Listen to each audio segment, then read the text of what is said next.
Alright guys, today we'll be covering Deathshroud Terminators on this episode of How to Win with Death Guard. Quick rundown of their stats. Movement 4, Weapon and Ballistic Skill 3, Strength 5, Toughness 5, 2 wounds, 3 attacks apiece, Leadership 8, and a 2-up save.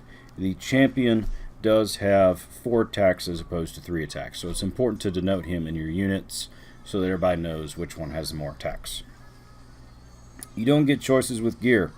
They come with a Plague Spurter Gauntlet, it's counted as a pistol and D6. It's range 6, strength 3, AP 0, damage 1. This weapon automatically hits its target, which is probably why they made it a 6-inch range weapon. The Man Reaper is a melee weapon and has plus 3 strength, so you're hitting things at strength 8, minus 3 AP. Does D3 damage, and you have Plague Weapon. Death to the False Emperor and Disgustingly Resilient. You also have Cataphract Armor, 4+ Invulnerable Save, but you have the result of the dice rolled when determining how far this unit advances. Kinda not good. The important bits that are kinda cool: Eyes of Mortarion, Death Guard characters, excluding Mortarion, within 3 inches of any friendly Deathshroud Terminator units add 1 to their attack characteristic.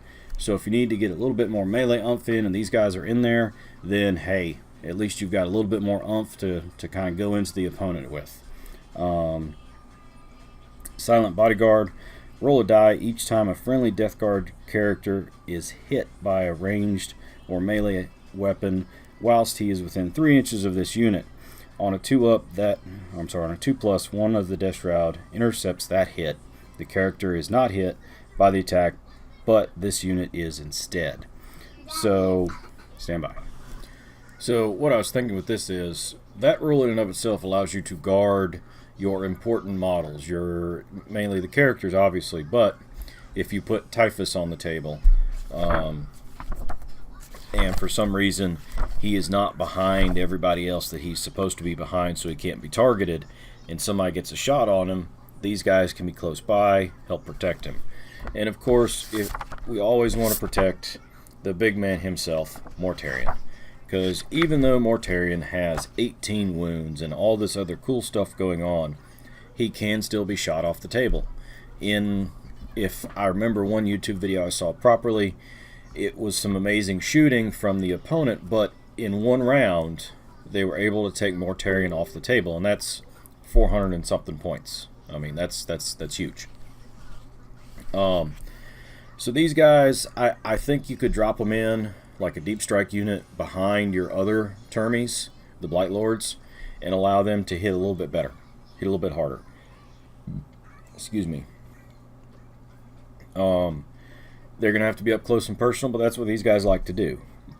The main thing with them is, in my opinion, they are meant to guard Mortarion or one of your character models that would be shot off the table for whatever reason. They can't do it with vehicles unless we get a character vehicle unit, which I don't think is going to happen, but that is what it is. So that's my thought on the Deathshroud Terminators.